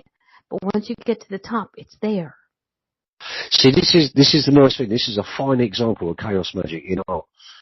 Basically, what you're looking at, what you just described, it's an overlay. I haven't actually like brushed it in. It's an overlay of something else put on the top. And it's just literally, like we said, the random possibility turned out that it just fitted in that picture where it exactly is now. And I just looked and saw the same as you. And it's like, yeah. And all the symbolism I've just described to you in that sigil, none of that was deliberate. We broke the sigil down after then realised, hang on, that's the Shaman's Ring, that's the logo of the Temple of Psychic Youth, this is the Spear of Mars, you know, the will and determination. But the actual, the original intent behind this sigil, if I remember rightly, I think it was to do with success. I think it was just the word success. And what's making me think that is you can just see there at the top that there's two C's, one's inverted. And I'm sure that's what I put it down for originally. But as you can see, it loaded up, you know, everything from shamanism, like I said, Temple of Psychic Youth, the spears and stuff. I've told him he should be doing tarot cards with his art. And maybe stick a broom up his derriere. Sweet. Maybe stick a broom up his derriere to sweep up as he's working around the house. You have some designs. Oh, so you boys have been talking. No, it was funny. See, this is another weird one. It's like, you know, this is how chaos magic works. Scott's just put that up there. Laura sent me some photos years ago that I was working with when I designed Liminal Spaces magazine. And I think she'd been out to this gothic club, some ball, but she had this mask on and this sort of witchy sort of dress. And as I was working on this picture, I just put the number 2 above it and then just literally dropped in the words, the High Priestess, underneath. And then just posted the picture like that.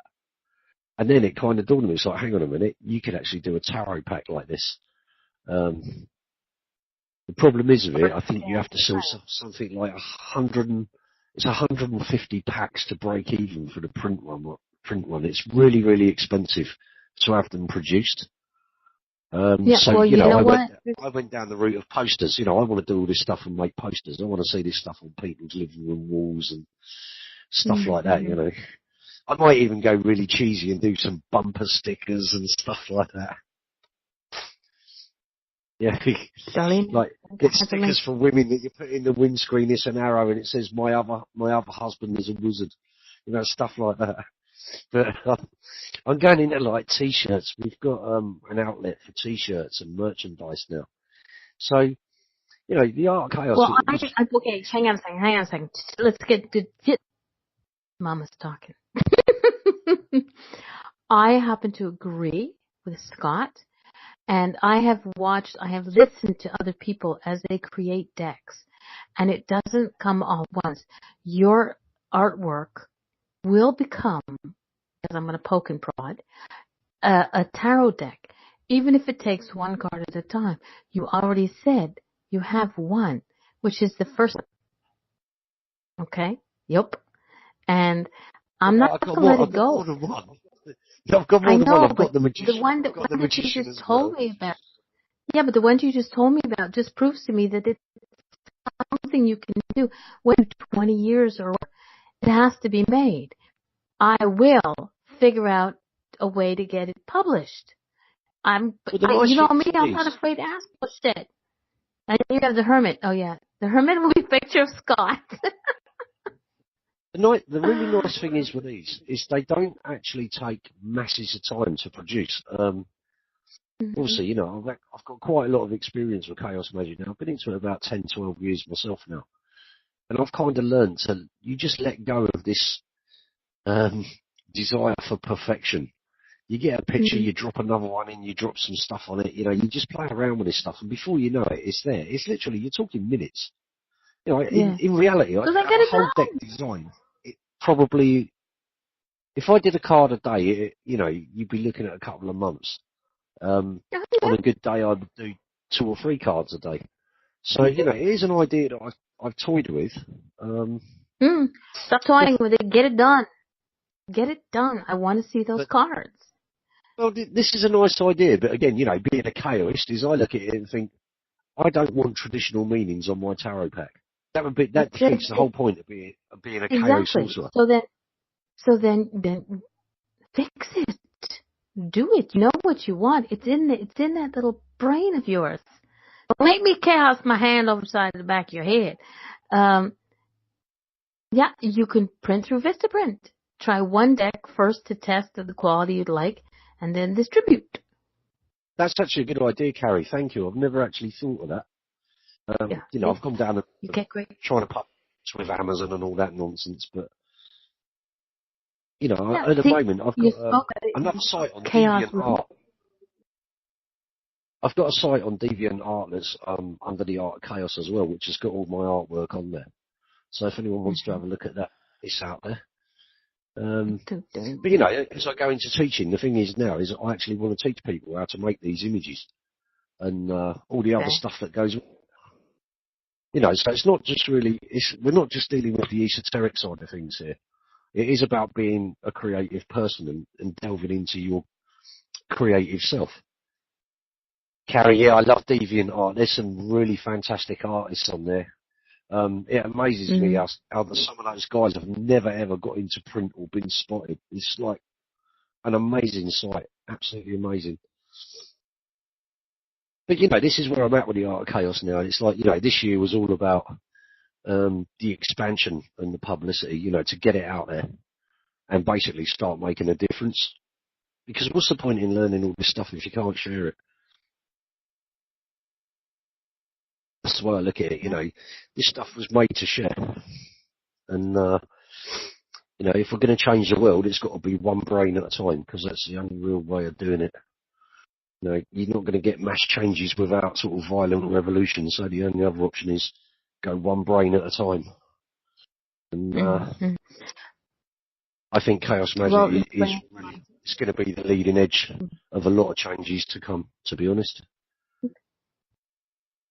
And I'm going to still bug you about the deck. Yeah, we can, even if I you can find it. I might have it somewhere. Let me just at least give me one. Give me one so we can show it. Because here's the thing. Remember, even the photos get saved to the archives. Somebody could see it and go, that looks like an interesting deck, possibility of a deck. Let me contact this boy. See? Come on. I'm waving my hand. I can't remember what I did with it. Don't even go there. I'm going to have to check out this in archive. I know it was a bit spooky, but I can't remember where I stored it. It's like I've got thousands and thousands of images here. But, you know, I actually thought, like, for the full card, I was going to actually use a picture of Donald Trump, and then I thought that might not be politically correct. You know? No.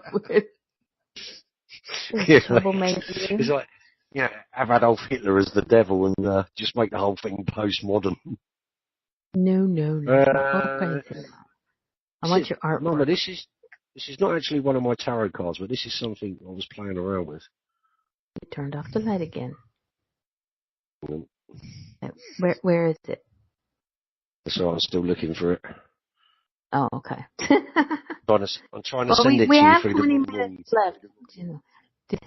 Yeah, please don't take the wrong pictures. No, it won't take 20 minutes, trust me. Scott, what did you just send me? That's pretty. I like that. I've got lots of examples of my own artwork here. There's this one. This was for my right page. So this one that you sent to Scott, it's going to be uploaded any second now. That's a PNG cell. Let's see if I can get that up here. I'm not sure if I get that. Could be. Who knows? We'll see. Select the file. Everybody just hang tight. You know me. Let's go. This show works by the seat of my pants. And I know somebody just said something because I heard a blink, but there it is. Somebody's still talking to me. And something tells me someone's going to get a smack. Okay. Very big pants there. Don't even go there. Okay, there you go. Okay, do you see the picture? That's the one you sent Scott. Yeah, that's right, yeah. And you know, this is the same technique again. It's various overlays. You know, you take 4 or 5 pictures and just lay them one on top of the other. And if you actually look, again, you can plant intention in these things. You know, if you see there, you've got the face, and then it looks like the other part of her eyes and something like that. The more you Sound gone. Okay. I don't know why my pictures won't load on your Facebook page. They're taking forever. Oops, hang on a second. Okay, keep talking. Don't dead air. Thank you very much. It sent me one. You know, this is kind of the nature of it, is to take variables and throw them into a mix that you just wouldn't think would work. And you normally find the more abstract you're being with it, the better the picture. But, you know, this is what I love to do, and this is what I want to take out there and say to people, look, you know, you can do this. It's easy. And to me, you know, they're not just pictures. These are a magical working. You know, they're a visual working. In fact, there's a very book that some of you might like. It's called Visual Magic by Guys. It's ideal for this group because what it actually covers is chaos magic, but from a shamanistic perception. So it reads like a book on shamanism, but points out where the chaos magic is within shamanic practices like the creation of mandalas, What was it invocation, again? Visual like wisdom? animal spirits.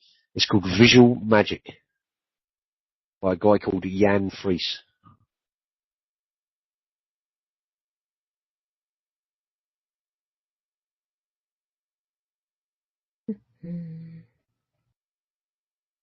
Done. There you go. Here we go. Blinked it. I heard it blink. Now I got to copy and paste it. Paste.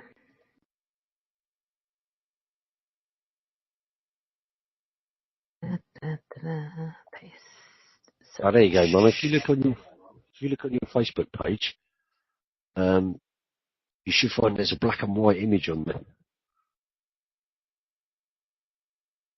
yeah. That's the one. This one's really interesting.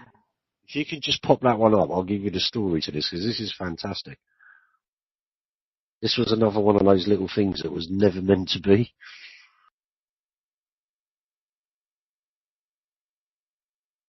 Okay. Let's see if this will work. That was on the Art of Chaos site, right? I just sent you one to your PM. It's black Okay. and white. It's got Operation Intruder written on the top. Let's go back here. It'll give you some rough idea of what the tarot pack might look like. Okay. The image was basically a quick design that I did for something around Christmas time. Okay. Hang on a second. That would be an damn idea if you uploaded it, darling. Tried to put it on without uploading it first. That doesn't work. Now it should work in a couple of seconds. Okay. But yeah. Okay. There we go. And here's. Okay, yeah, awesome. Okay, if you look at this, what this was, I released a music album at Christmas. Hang on a second. Are you going to point in any direction? Because I control the little pointer dude. No, overall, the way this came about was amazing. If you move your mouse around, you have control of that little red dot. There you go. Oh, wicked. Thank you. Okay, this bit here, the image of the woman, this was actually a photograph, a proper photograph of Laura. And okay. I was stuck for an album cover, and she'd given me all these pictures. So I said, look, I need one of your pictures. And she's like, yeah, that's fine, because she never questions what I'm going to do with her pictures, which is great. So I basically got it, took the photo, turned it into a pencil sketch. And then if you look, there's writing all across her face. Well, this was another image overlaid. And then Operation Intruder it's actually a magical operation that I got involved with, which goes back to the key organ of a name for this album. So I took a picture of Laura, the Operation Intruder Sigil was actually embedded in the, I thought, right, I'll call it Operation Intruder. So that was it. The cover, give the album a name, and then add it up on Bang for sale within about an hour. And the Operation Intruder sigil, you can see there, it's like the laurel wreath around the edge. So the sigil is actually buried in Laura's face there. So you can see just bits of it here. Yeah. And this is basically like the Men in Black. If you look under there, there's like a little, you can see the alien there. There's the outline of his headlet, just here. Oh, sure. And then he's got a tie. See, he's got a suit on and a tie. Well, in the group I was working in, we nicked this idea from Men in Black. It was meant to be like the Men in Black. And then the alien's head. So that was how Operation Intruder got its name. And then I just threw it on there with his picture. And there you go. This is, again, several variables that all got put into one place where you would think, oh, that's not going to work. And it actually did. So this is how I use it. You're going to have to give me the link for this program you use. These are various ones. I mean, I use about five or six different. Yeah, but you have, what software. program do you use to build it? What program do you use to do this? Fine now. You know, it's not like Photoshop.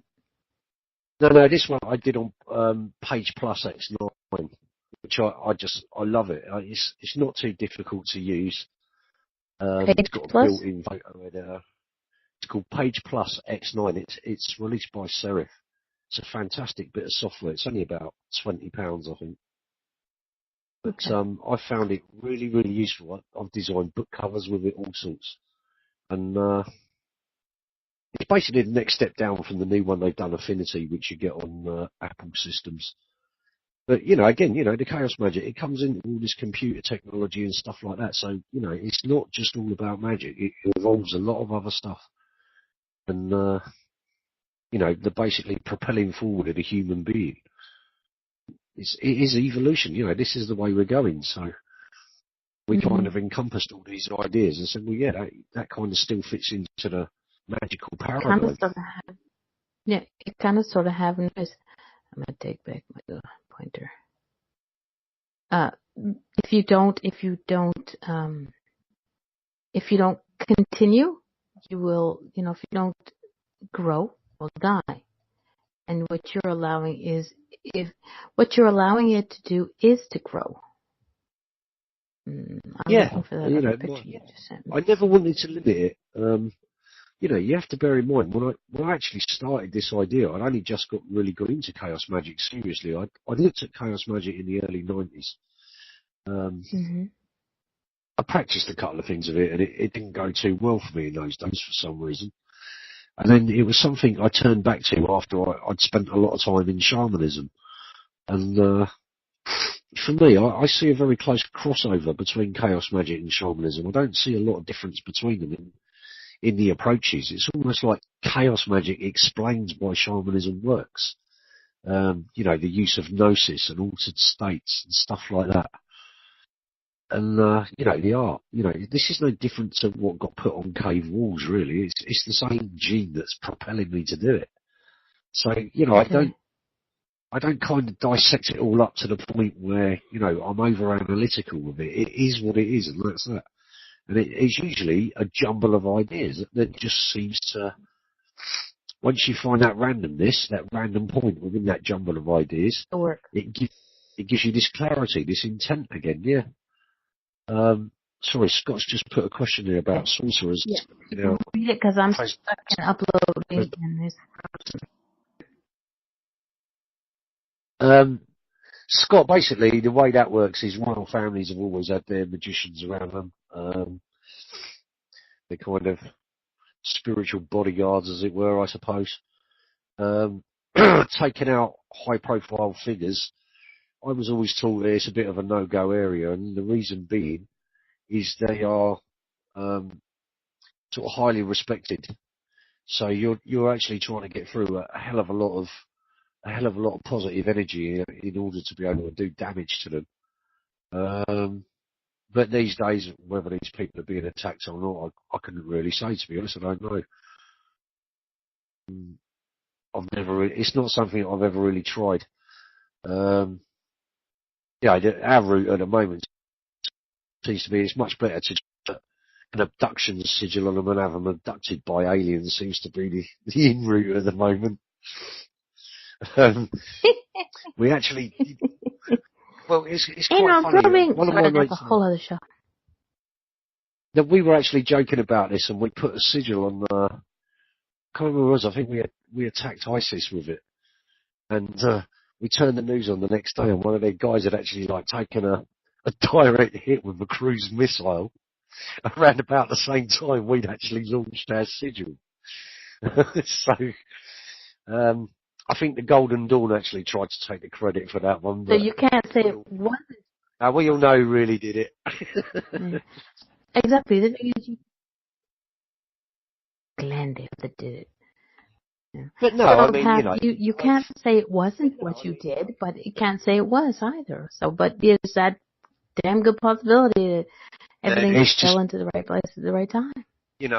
I think for me it's plausible deniability. I wasn't there and I didn't see it happen. You know, it was on CNN or something. So yeah, it could have been anyone, couldn't it? Let's be honest. Mm-hmm. But you know, I found chaos magic is really good for attacking egregores. Like you got these presidents and kings and all these people. Yeah, but we have to remember what sits above them is even more powerful. So that's the one you want to wrestle with. Is get involved with the egregores, like the British coat of arms is an egregore. If you actually look at that, the unicorn is chained up and the lion isn't, which means the predator is on the loose and the magical being is chained to the predator's kingdom. So you have to be able to read the symbolism in all these royal logos. But corporations, things like that, you can attack their egregores with chaos magic. You know, you can create a tulpa to do that for you. So I don't doubt for a minute the power that chaos magic has behind it, if you know what you're doing.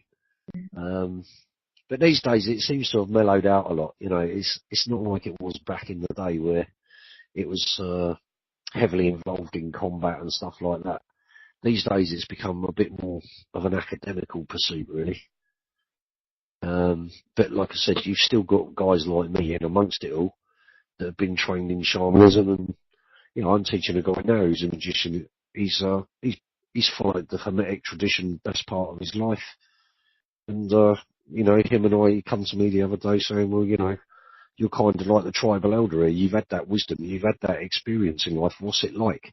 You know, how do I get myself involved in these kind of shamanic things to heal myself of this or heal myself of that? And you know, so I quite often see it as being like it's the Swiss Army knife of magic, really. That's how I would describe chaos magic. It's the Swiss Army knife of magic. It does everything. You know, and we still haven't reached the full potential with this stuff as to where it's going to go from here. Yeah, where will it go from here? I don't know. Possibly more down an electronic route, I would think. I would think the next lot of expansion is going to be definitely within the realms of electronics and electronic magic.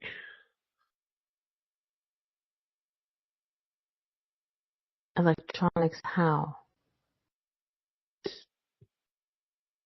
Well, obviously microchipping is the obvious one. You know, but now even that, we're moving towards nanotechnology, aren't we? I think it's inevitable that we're going to end up with an A1 society or an AI society. You're not going to avoid that.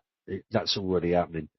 So it's a question now of, are we going to lose all the shamanic elements in life in favour of this technology? Is technology going to go so far that it destroys itself? And really, what is the future of magic from here? Because it's not going to be anything it was before. So it's going to be a question now of how these things get encompassed into our reality tunnels and the way that we're going to use it. You know, personally, I don't have a problem with technology. I know a lot of people that are into shamanism who say, oh, it's really bad and it's this and it's that. Well, you've got to see it for what it is. You know, it's like Facebook or anything else. It's like a drug. So if you can't use it in moderation, kind of makes you question the individual. But I don't doubt the fact that there's probably like hidden little worms and stuff in there to keep drawing you back. You know, I wouldn't deny that for a minute. And, you know, guys like myself, we're using this to our advantage. And that's what it's all about. You know, this is where it comes back to the shamanic side of things. It's, you exist by using what's around you. You know, everything you need, the fuel for your fire is always there. You just got to know where to look. And like I said, you know, sigils, launching a sigil from the internet is easy. And using the internet as a source of fuel for your sigils is easy. You know, the electric current's already there. You just got to hack into it. So, you know, all these little buzzwords that we're coming out with here, you know, it's like there, Scott was saying about the computer hackers. You know, a chaos magician brain hacks at every opportunity. Like, we don't want to get involved in this over-analysis of everything. What you want to do is, like, we have a saying, there's being magic and there's doing magic. So that's the general two views we take of a magical operation. It's either being or doing. And I kind of incorporate that into everything I do. So, am I being or am I doing? And that kind of clears up your brain a bit. This was another great one. Agent X, this was from my book. This was like a book cover that I'm working on. This one's brilliant. It's an accumulation between myself, Laura, and Ian Orange, a guy called Ian Orange. Him and I have always wanted to write a book together, and we decided this was going to be the year that we did it. And as I said, we had pictures of Laura there, so we just used what was around us. And it was as I started doing all this that Laura wanted to get involved with us and sort of, play her part in it. And so far, it's gone really well. It's opened us up to other sort of open source projects. I think from Laura's point of view, it brought her out of the woodwork and gave her the confidence she was always looking for to bring her works to the public. Same thing for me with my art. Yeah. Well, like I said, we've known each other years. We first met on Tribe.net long before the days of Facebook. And we were in a lot of online groups. There's always something before Facebook, and there will always be something after Facebook. It's not the be all and the end all. Yes. It's fun to watch the connection that we make through Facebook, as in you and me and Scott and Fellini and Carrie.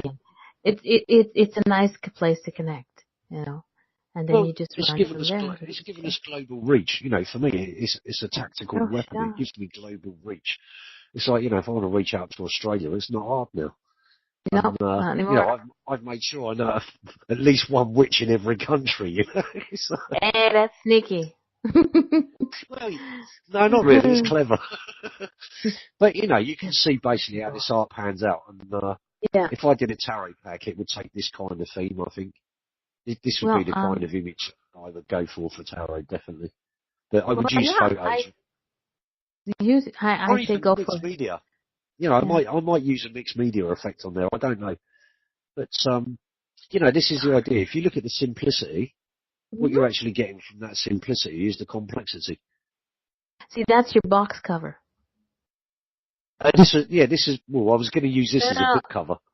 Yeah, you can, but I've changed this is going to be, okay, because you know how, hold on a second, come here, you child. Oh, you've got me now. You know how when you create the card, there's something on the back? Well, Art of Chaos. That's your back. That's your back. That's your box cover. This would be ideal. This would be ideal for that. No, this is not would be. This is it. I'm a bully. Nobody's I just love doing it. I know. The funny thing is, when I do this, I'm never looking at the success of it. It's always, I just go to it, and that's it. I just literally go to it, and I do it, and then I walk away. And this is something I find, you only really do this as a chaos magician. You get that kind of discipline. It's like, even this picture, I can look at it and just turn away and just forget it's there. Mm-hmm. And that is a good thing in my mind, Yep. It really does. You lose that attachment. It's great. Yeah. Well, my darlings, it is now 8:30, and it is time to end the show, which is really too bad. Night, Fellini. We're going soon too. I thank you very much, Glen, for being here again and teaching and sharing and just being the adorable little brother that you are. My pleasure. Again. I'm sure that down the road again, I will have you back on when the tarot deck is done. And I'll be like, yes, it's food for thought, isn't it? Yes, it is. Yes, it is. So everybody, have a good night. Carrie, Scott. Thank you, everyone. Thanks for listening. Everybody who came before, I will see you for sure. Next week, I have no idea. I have no guests, so I'll figure something out. Y'all be good. Y'all behave. And know that I love you. Thanks, Mama. Hi, sweetie.